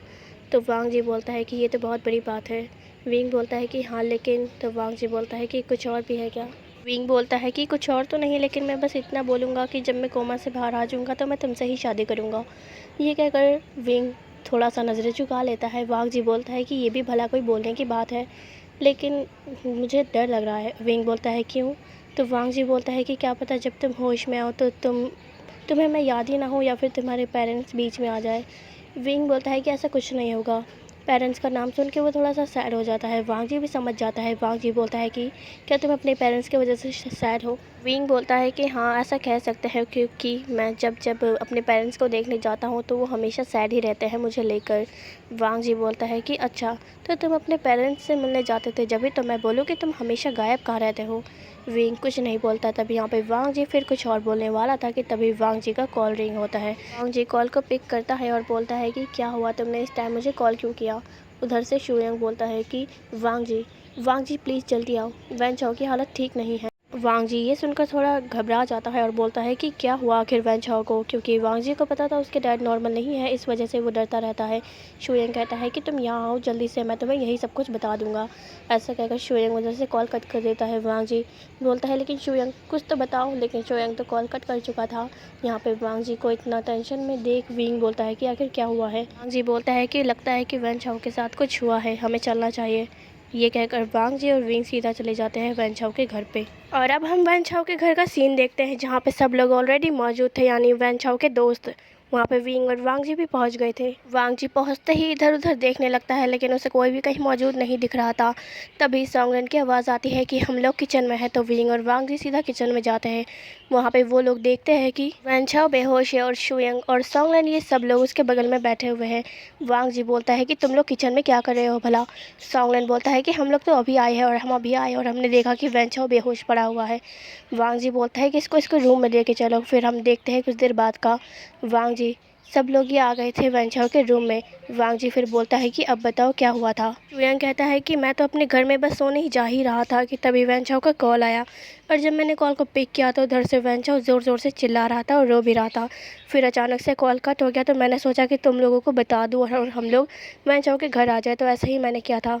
वांग जी बोलता है कि खैर अभी हमें भी कुछ नहीं पता, इसलिए इसके होश में आने का वेट करते हैं। फिर 1-2 घंटे के बाद वैन चाओ को होश आता है, और जैसे ही वो होश में आता है वैसे ही वो फट से उठ जाता है और बोलता है कि प्लीज़ प्लीज़ डैड मुझे मत मारिए, मैंने कुछ नहीं किया, प्लीज़ मैं आपके कान में टांग नहीं अड़ाऊंगा। ऐसे कह के वो ज़ोर ज़ोर से रोने लग गया था। वांग जी बोलता है कि वैन चाओ तुम डर क्यों रहे हो आखिर। वैन चाओ अब भी होश नहीं, मतलब कि होश में नहीं था, यानी वो पैनिक कर रहा था। वैन चाओ को ऐसे पैनिक करते देख शुयंग बोलता है कि आखिर इसे हुआ क्या है, क्या इसे कुछ चीज़ परेशान तो नहीं कर रही ना। वांग जी बोलता है कि वैन चाओ शांत होने की कोशिश करो, लेकिन वैन चाओ सुन नहीं रहा था। तो यहाँ पर वांग जी वैन चाओ को पकड़ के ज़ोर से शेक कर देता है, जिसकी वजह से वैन चाओ होश में आ जाता है। वैन चाओ बोलता है कि तुम लोग ये क्या कर रहे हो मेरे साथ। वांग जी बोलता है कि आखिर तुम्हें हुआ क्या है, तुम ऐसे डर क्यों रहे हो, क्या कुछ है। विंग विंग भी यही बात बोलता है। तो यहाँ पे वैन चाओ बोलता है कि पहले ये बताओ मेरे डैड तो घर नहीं है ना। डैड का नाम ऐसे सुनकर वैन चाओ मतलब कि डर रहा था। तो इसे देख के सॉन्गलैन बोलता है कि वैन चाओ अगर कुछ बात है तो तुम हमें बता सकते हो, हम तुम्हारी मदद करने की कोशिश करेंगे। तो यहाँ पे वैन चाओ वो बताना शुरू करता है, तो हमें एक फ्लैशबैक का सीन दिखाया जाता है। वैन चाओ कहीं बाहर गया हुआ था, तो जब वो घर लौटता है तो उसे अजीब सी ही आवाज़ आ रही होती है किचन से। वैन चाओ सोचता है कि किचन में क्या उसके डैड कुकिंग कर रहे हैं जो ऐसी आवाज़ें आ रही है। तो इस वजह से वैन चाओ जब किचन में जाता है तो उसके सामने जो नज़ारा था उसे देख के वो बहुत ज़्यादा डर जाता है, क्योंकि वहाँ पर उसके डैड यानी वैन रूहान वैन चाओ के घर में काम करने वाली मेड को खा रहे हैं, यानी उनका पहले मर्डर किया और फिर अब उसको खाने लगे। ये देखकर वैन चाओ ज़ोर से चिल्लाता है और बोलता है कि डैड ये आप क्या कर रहे हैं। और जब वैन रूहान की आवाज़ सुनता है तो वो पीछे मुड़ता है, वहाँ पर उसका बेटा था। वैन रूहान इसे देख के इग्नोर करता है और वो अपने काम में लगा हुआ था। यहाँ पे वैन चाओ का बहुत ज़्यादा डर लगने लगा था, क्योंकि उसके डैड की हरकतें दिन पर दिन बहुत ज़्यादा बिगड़ती जा रही थी। यहाँ पे वैन चाओ सोचने लगता है कि अब कुछ तो करना चाहिए, क्योंकि उसके डैड अगर ऐसे ही करते रहे तो फिर वैन चाओ मतलब वो भी प्रॉब्लम में फंस सकता है। वैन चाओ फिर फट से अपने रूम में जाता है और हॉली वाटर लेकर आता है। वो अपने डैड पे जब उसे डालता है तो उसके डैड बहुत ज़्यादा गुस्से में आ जाते हैं और वो सीधा वैन चाओ पे अटैक कर देते हैं। यहाँ पर वैन चाओ बोलता है कि डैड प्लीज़ मुझे जाने दीजिए, मैंने गलती कर दी, मुझे जाने दो प्लीज़। लेकिन उसके डैड नहीं थे, बल्कि वो कोई और ही था। वैन रूहान फिर अपने डबल वॉइस में बोलता है कि तुम आखिर मेरे काम में टांग क्यों अड़ाते हो, अपने काम से काम रखा करो ना। मैं तुम्हें कुछ नहीं कहता क्योंकि तुम मेरे बेटे हो, लेकिन अब तुम्हारा बहुत ज़्यादा हो रहा है। वैन चाओ बोलता है कि डैड प्लीज़ मुझे माफ़ कर दीजिए, अब मैं आपके काम में टांग नहीं अड़ूंगा, प्लीज़ मुझे जाने दीजिए। लेकिन वैन रूहान कुछ भी सुनने की हालत में नहीं था। वो बहुत ज़्यादा वैन चाओ को हार्म कर रहा था। वैन चाओ बहुत ज़ोर ज़ोर से रो रहा था, क्योंकि उसे बहुत ज़्यादा दर्द भी हो रहा था। वैन चाओ बहुत ज़्यादा ट्राई कर रहा था कि वो कैसे भी करके अपने डैड के पंजे से बाहर निकल जाए, लेकिन वैन रूहान बहुत ज़्यादा पावरफुल था, इसलिए वो वैन चाओ को अपने पकड़ से जाने नहीं देता। तो अब वैन चाओ सोच लेता है कि लगता है कि वो मरने वाला है। वैन चाओ बहुत ज़ोर ज़ोर से रोने लगा था, क्योंकि उसके डैड उसको बहुत ज़्यादा हार्म जो कर रहे थे।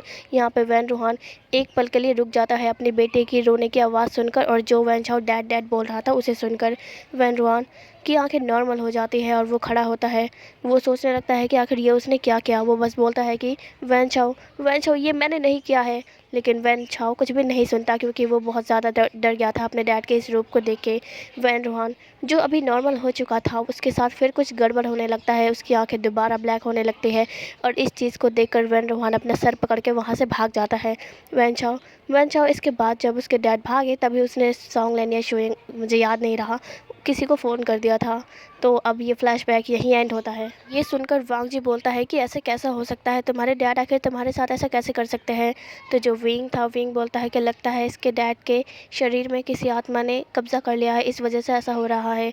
वैन चाओ कहता है कि मुझे ले चलो यहाँ से, मुझे बहुत डर लग रहा है, डैड कभी भी आ सकते हैं, मुझे ले चलो प्लीज़। वांग जी बोलता है कि एक काम करते हैं कि सब लोग आज रात के लिए मेरे घर चलते हैं और वहीं वैन चाओ का ध्यान भी रखेंगे हम। सब लोग वांग जी की बात से एग्री करते हैं और कुछ देर के बाद हम वांग जी के घर का सीन देखते हैं। सब लोग सोए हुए थे और अब रात के 12 बज रहे थे। तभी विंग जो है वो बहुत ज़ोर से चिल्लाता है, यानी वो वैन चाओ के साथ वांग जी के रूम में था ताकि वो वैन चाओ की थोड़ी बहुत देखभाल कर सके कि वैन चाओ को कुछ होना, और बाकी के सारे यानी वांग जी, शोयंग और सॉन्गलिन ये सब लिविंग रूम में सो रहे थे। विंग की तेज़ आवाज़ को सुनकर सब लोग उठ जाते हैं। वैन चाओ भी उठ गया था। जी फट से अपने रूम में आता है और वो देखता है कि विंग कुछ अलग ही रिएक्ट कर रहा है, यानी वो अपने सर को पकड़ के बैठा हुआ है ज़मीन पे और बहुत ज़्यादा तड़प रहा है। वांग जी विंग के पास आता है लेकिन विंग उसे अपने पास आने नहीं देता और बोलता है कि प्लीज़ कुछ करो, मेरे सर में बहुत ज़्यादा दर्द हो रहा है, मेरा सर दर्द से फटा जा रहा है, बहुत ज़्यादा चक्कर भी आ रहा है मुझे। वांग जी बोलता है लेकिन तुम्हें अचानक से हुआ क्या है। सॉन्गलिन बोलता है कि क्या किसी भूत ने विंग पे भी कब्जा कर लिया। तो वैन चाओ बोलता है कि ऐसा कैसे हो सकता है, विंग तो खुद एक भूत है ना, तो उसे कैसे कोई। वांग जी बोलता है कि विंग अगर कुछ है तो तुम हमें बता सकते हो, हम तुम्हारी मदद करेंगे ना। लेकिन विंग कुछ भी नहीं सुन रहा था। विंग ज़ोर ज़ोर से चिल्लाए जा रहा था और इसी बीच वैन चाओ का कॉल रिंग करता है। कॉलर आईडी वैन रोहान के नाम से शो हो रही थी। इसे देख के वैन चाओ डर जाता है। वैन चाओ बोलता है कि डैड का फ़ोन है, क्या वो मुझे ले जाएंगे यहाँ से। ये सुनकर वांग जी बोलता है कि कुछ नहीं होगा, तुम कॉल को पिक करो, हम आगे देख लेंगे। वैन चाओ पहले तो मना कर देता है लेकिन बार बार बोले जाने पर वो कॉल को पिक कर लेता है। वांग जी ने वैन चाओ को कहा था कि वो कॉल को स्पीकर पे कर दे, तो वैन चाओ ने वैसे ही किया। उधर से वैन रोहान की डबल वॉइस आ रही थी, यानी वैन रोहान कह रहा था कि अगर तुम्हें विंग को बचाना है तो चुपचाप से जंगल में आ जाओ जो तुम्हारे घर के पीछे है। ये सुनकर वांग जी कुछ बोलने वाला था लेकिन वैन रोहान कॉल को कट कर देता है। वांग जी बोलता है कि ये क्या था, वैन रोहान ने भला विंग का नाम क्यों लिया और वो विंग को कैसे जानता है। वैन चाओ बोलता है कि लगता है कुछ तो गड़बड़ है, मैं नहीं जाऊँगा, तुम लोग जाओ। सॉन्गलिन बोलता है कि बेवकूफ़ वैन चाओ। तो शोयंग बोलता है कि तुम उसे ऐसा मत बोलो, वो भी तो डरा हुआ है ना, उसके डैड ने उसकी भी ऐसी ही हालत की थी। वेल अभी ये सब सोचने का टाइम नहीं है, पहले विंग के साथ क्या हुआ है ये देखना पड़ेगा। कि हमें जाना चाहिए जहाँ पे वैन रोहन ने हमें बुलाया। वांग जी बोलता है कि बिल्कुल ये विंग का सवाल है तो मैं रुक नहीं सकता। वो ऐसा कहकर जो है सबको छोड़ के जंगल की तरफ जाने लगता है। उसके पीछे पीछे शोयंग और सॉन्गलिन भी जाते हैं। वैन चाओ यहाँ पर अब अकेला हो गया था लेकिन वो बहुत ज़्यादा डरा हुआ भी था, इसलिए वो क्या करता है वो भी उड़ जाता है। और जहाँ विंग बेहोश हो चुका था मतलब, तो वो विंग को उठाकर जो है रख देता है वांग जी के बेड पर, उसे ब्लैंकेट से कवर करके वो भी उन सब के पीछे पीछे चला जाता है। यहाँ पर फिर अब हम सीन शिफ्ट करके दिखाते हैं जंगल का। सब लोग वांग जी के घर के पीछे वाले जंगल पे पहुँच गए थे। वैन चाओ कहता है कि ये इतना डरावना क्यों है, डैड भला हमें इस जगह क्यों बुला रहे हैं और रात के 12 बज रहे हैं। शोयंग बोलता है कि तुम आए क्यों हमारे पीछे, अगर तुम्हें इतना ही डर लग रहा है तो। वैन चाओ कुछ नहीं बोलता। वांग जी वैन रोहान को आवाज़ लगा रहा था लेकिन कोई भी कुछ बोल नहीं रहा था। तो कुछ देर के बाद ऐसे ही जंगल में भटकने के उन लोगों को अजीब सा एक भयानक सा म्यूज़िक सुनाई देता है। इसे सुनकर वहाँ पे सब लोग घबरा रहे थे। शोयंग बोलता है कि यहाँ पे वैन रोहान क्या किसी कोने में रेडियो लेकर बैठा हुआ है, देखो तो कितना भयानक म्यूज़िक है ये, और वो भी इतनी रात को बजा रहा है, लगता है वैन रोहान का दिमाग ख़राब हो गया है। वैन चाओ बोलता है कि हे शोयंग, वो मेरे डैड है, तुम उसे ऐसा नहीं बोल सकते। शोयंग बोलता है कि वो तुम्हारे डैड नहीं है, अभी वो कुछ और ही है। शोयंग की ये बात सुनकर वैन चाओ बोलता है लेकिन है तो वो मेरे डैड ही ना, तो तुम ऐसा मत बोलो उन्हें। शोयंग कहता है ठीक है। वांग जी बोलता है कि देखो लड़ने का टाइम नहीं है, चुपचाप से चलो। सॉन्गलिन फिर बोलता है कि क्यों ना हम ऐसा करें कि ये म्यूज़िक की आवाज़ जिस डायरेक्शन से आ रही है उस वहीं चलते हैं, शायद से वैन रोहान भी वहीं होगा। वांग जी बोलता है कि तुम ठीक कह रहे हो, सब लोग म्यूज़िक की आवाज़ के पीछे पीछे चलो। वो लोग ऐसा ही करने लगते हैं और कुछ देर के बाद वो लोग सीधा उस जगह पहुंच जाते हैं। वहाँ पर एक रेडियो रखा हुआ था जिसको सब लोग देख रहे थे लेकिन वैन रोहान वहाँ नज़र नहीं आ रहा था। वांग जी बोलता है कि वैन रोहान आखिर है कहाँ। तभी पीछे से आवाज़ आती है, क्या तुम लोग मुझे ढूंढ रहे हो। सब लोग ये आवाज़ सुन के पीछे मुड़ जाते हैं। वहाँ पे वैन रोहान एक पेड़ पे चढ़ा हुआ था और उसके बगल में ही विंग की बॉडी को उसने लटका रखा था पेड़ से। इसे देखकर वैन चाओ डर जाता है और जाके शोयंग के पीछे छुप जाता है। शोयंग भी डर गया था लेकिन वांग जी को बहुत ज़्यादा गुस्सा आ रहा था क्योंकि वैन रोहान ने विंग की रियल बॉडी जो थी उसको पेड़ से बांध रखा था। इसे देखकर वांग जी बोलता है कि बेवकूफ़, तुम्हारी हिम्मत कैसे हुई विंग की बॉडी के साथ ऐसा कुछ करने की। वैन रोहान बोलता है कि मुझे पता था विंग को देखकर तुम यहाँ ज़रूर आओगे। तो यहाँ पे सॉन्गलिन बोलता है कि तुम आखिर हो कौन, आखिर तुम हमारे पीछे पड़े क्यों हो, हमने क्या बिगाड़ा है तुम्हारा। और विंग विंग के साथ तुमने ऐसा क्यों किया। वैन रोहान बोलता है कि मैं कोई नहीं हूँ, बस मैं एक शैतान हूँ जो कि लोगों को परेशान करता है। मेरा कोई रियल मोटिव तो नहीं है तुम लोगों को परेशान करने का, लेकिन विंग एक भूत है और मैं ये दिलचस्प बातें देख रहा हूँ कि तुम लोग एक भूत के साथ घूमते हो, तो मैंने सोचा क्यों ना इस भूत की बॉडी को छेड़ा जाए। वेल वो है कहाँ, दिख नहीं रहा, तुम्हारे साथ नहीं आया। विंग की बातों को सुनकर, मतलब जो वो विंग के बारे में बोल रहा था उसे सुनकर वांग जी को गुस्सा आ जाता है। वांग जी बोलता है कि विंग कोई खेलने की चीज़ नहीं है जो तुम उसके साथ ऐसे खेल रहे हो। चुपचाप से उसकी बॉडी हमारे हवाले कर दो वरना मैं तुम्हें जाने नहीं दूंगा। ये सुनकर वैन रूहान कहता है कि अच्छा तो आओ फिर पकड़ लो, मैं भी देखता हूँ कि क्या कर सकते हो तुम लोग आखिर। वांग जी को ये सुनकर गुस्सा आ जाता है। वांग जी अपनी मैजिकल रोप निकाल के सीधा वैन रूहान को कैद करने के लिए जाता है। वैन रूहान उनके कैद में आ भी गया था, लेकिन वो उस रोप को तोड़ देता है और बोलता है कि तुम इस बच्चे वाली रस्सी से मुझे पकड़ना चाहते हो, ये सिर्फ तुम लोग छोटे मोटे भूतों को ही कर सकते हो, मेरे ऊपर नहीं। वांग जी कहता है लेकिन अब हम इसे हराए कैसे।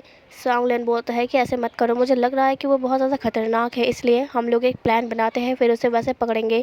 सब लोग फिर है ना गोल घेरा बना लेते हैं अपना प्लान डिस्कस करने के लिए। यहाँ पे वैन रूहान इस चीज़ को देखकर बोलता है कि तुम लोग आखिर गोल घेरा बनाकर कर क्या रहे हो, क्या मुझे पकड़ने की कोशिश। सॉन्गलिन बोलता है कि मेरे पास एक प्लान है। वैन चाओ अपने डैड का ध्यान भटकाएगा बातों में और इधर हम लोग अपने रोप से उसको पकड़ लेंगे और फिर उसके ऊपर वो क्रिश्चियन सिंबल लगाकर उसको पकड़ने की कोशिश करेंगे।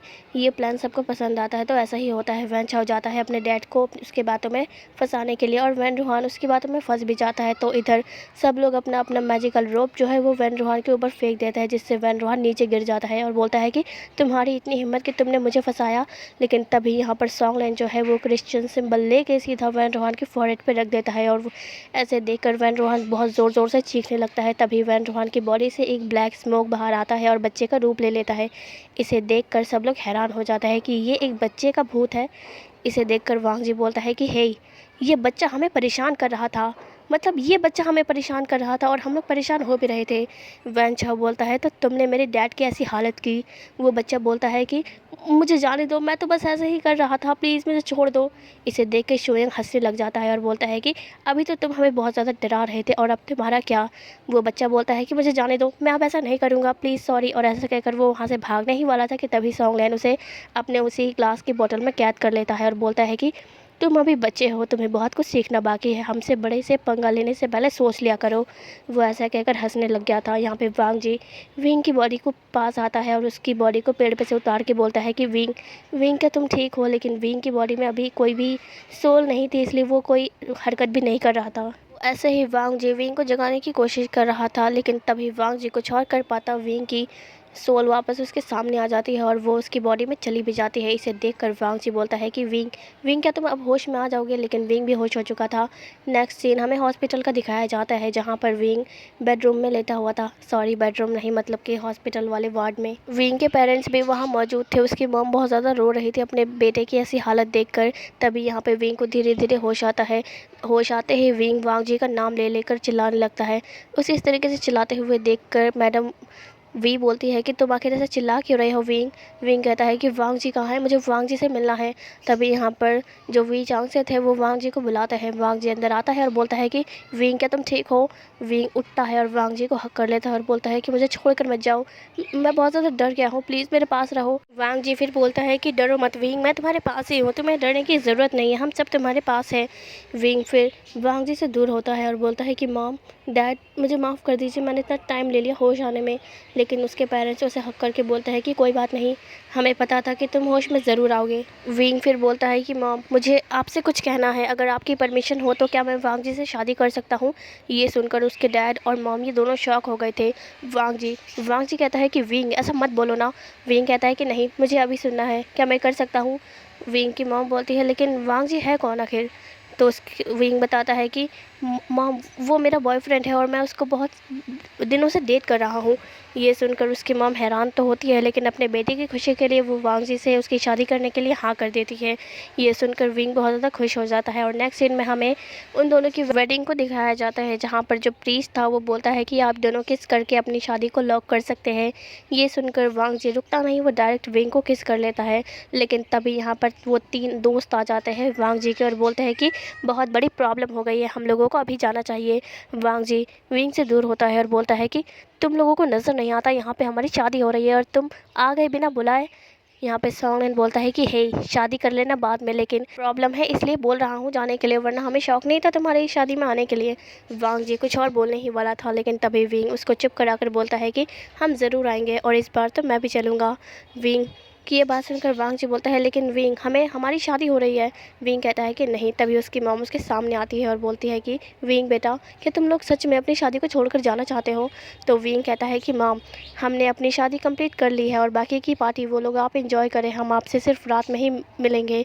ये कहकर विंग वांग जी का हाथ पकड़ता है और वहाँ से लेके उसे चला जाता है और बाकी के उसके 3 दोस्त वो भी उसके साथ चले जाते हैं। यहाँ पर वेडिंग हॉल में सब लोग जितने भी गेस्ट आए हुए थे वो सब हैरान तो हो गए थे, लेकिन कुछ ही देर बाद वहाँ पे दोबारा वैसा ही माहौल हो जाता है। तो अब इसी के साथ हमारे इस वन शॉट एफएफ की एंडिंग होती है। आई होप कि आपको स्टोरी अच्छी लगी होगी। अगर अच्छी लगी होगी तो मेरे चैनल को सब्सक्राइब और कमेंट करना मत भूलना। तो मिलते हैं अब एक न्यू स्टोरी के साथ, जब तक के लिए bye and thanks for watching.